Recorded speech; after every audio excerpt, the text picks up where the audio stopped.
राधे राधे दोस्तों, कैसे हैं आप सब।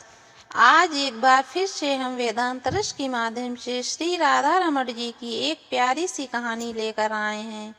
तो आइए देखते हैं। श्री राधा रमण जी का मंदिर श्री गौड़ी समाज के सबसे प्रसिद्ध मंदिरों में से एक है। श्री राधा रमण जी उन विग्रहों में से हैं जो कि अब भी वृंदावन धाम में स्थित हैं।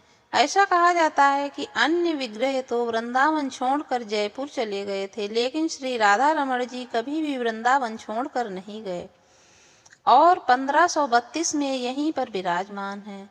मंदिर में दक्षिण में श्री राधा रमण जी का प्राकट्य स्थल और गोपाल भट्ट गोस्वामी जी की समाधि स्थल भी है। कहा जाता है कि गोपाल भट्ट गोस्वामी जी ने ही राधा रमण के विग्रह को प्रकट किया था।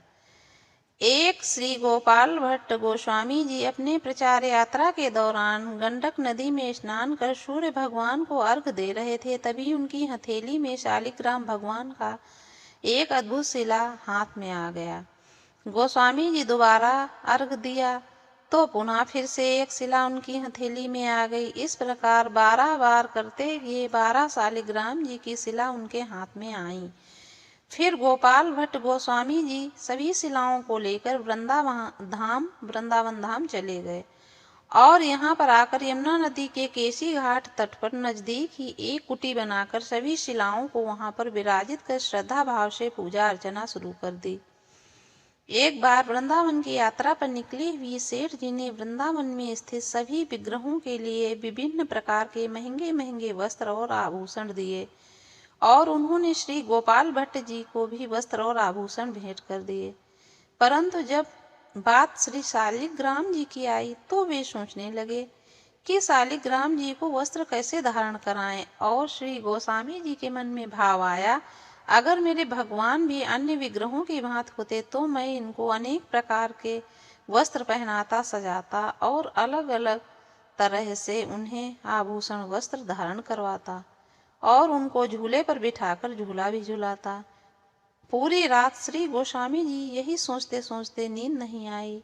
सुबह हुई, जब थोड़ी नींद सोने के बाद उनकी आंखें खुली तो वो पूरी तरह से आश्चर्यचकित हो गए।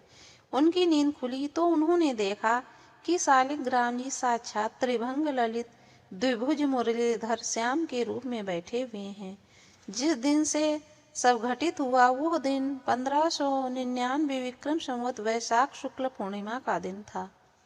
यथाशीघ्र श्री गोस्वामी जी उठे और उन्होंने अपने भगवान को विशेष रूप से श्रृंगार किया और उनका सेवा भाव किया। उसके बाद श्री गोस्वामी जी ने अपने सभी बड़े गुरुजनों को बुलाया और राधा रमण जी के प्राकट्य उत्सव को पूरे श्रद्धा भाव से मनाया। भगवान राधा रमण जी गोस्वामी के आवास के निकट एक पीपल के पेड़ के नीचे प्रकट हुए थे। यह वही दिव्य स्थल है जहाँ करीब 4500 वर्ष पूर्व भगवान श्री कृष्ण एक रास लीला के दौरान श्री राधा जी ने समाधि ली थी, परंतु गोपाल भट्ट गोस्वामी जी के निवेदन पर फिर से उसी जगह विग्रह को रूप में प्रकट हो गए। जब भगवान श्री कृष्ण उस स्थान से भिन्न हुए थे तो राधा जी ने उन्हें रमन के नाम से पुकारा और फिर उनको सब राधा रमन के नाम से जानने लगे। तो इस प्रकार गोपाल भट्ट गोस्वामी जी ने उनका नाम राधा रमण रख दिया और यही श्री राधा रमन जी का विग्रह आज भी श्री राधा रमण मंदिर में श्री गोस्वामी जी के समाज द्वारा वंश द्वारा सेवित किया जा रहा है। और वैशाख शुक्ल पूर्णिमा को पंचामृत से अभिषेक करा के हर साल उनका उत्सव प्राकट्य मनाया जाता है।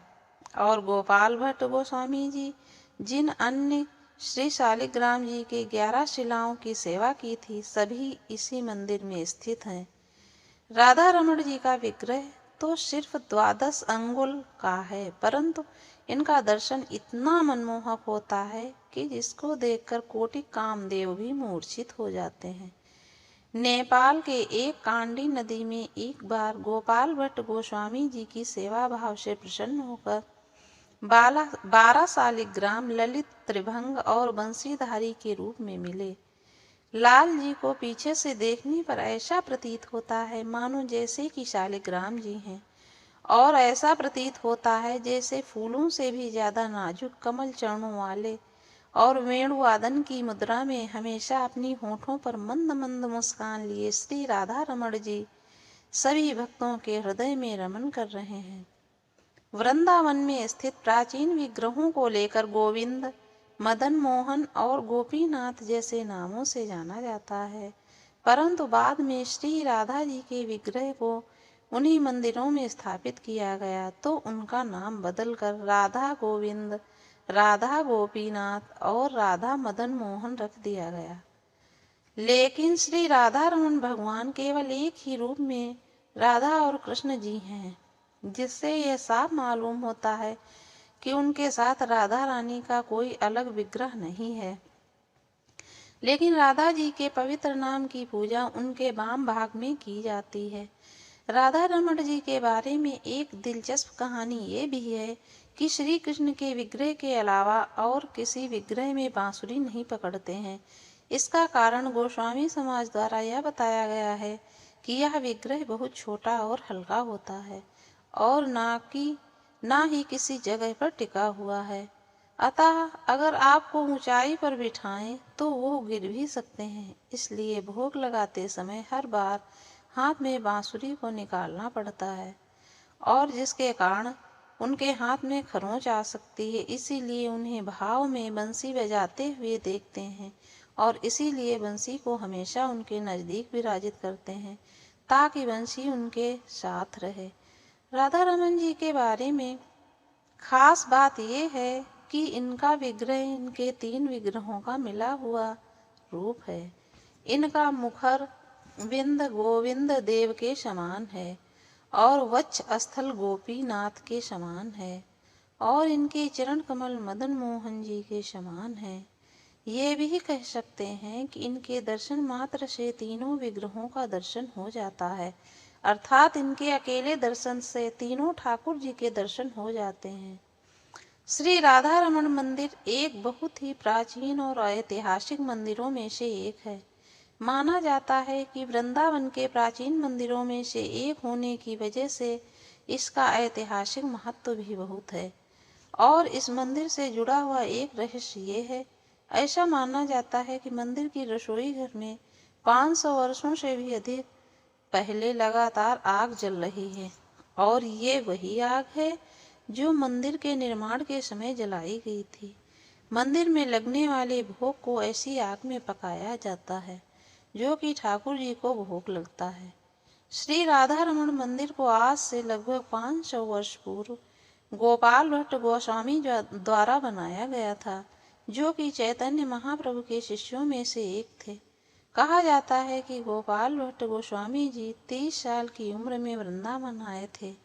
यहीं पर फिर उन्होंने चैतन्य महाप्रभु जी से आशीर्वाद ले लिया था, लेकिन आशीर्वाद कोपीन और लकड़ी का आसन और एक दुपट्टा के रूप में थे। इन सभी में लकड़ी की पट्टी ही सिर्फ सुरक्षित बची है, जो कि इस मंदिर में देखा जा सकता है। ऐसे है मेरे राधा रमन की भक्ति। तो बोलो राधा रमन की जय, बोलो वृंदावन बिहारी लाल की जय।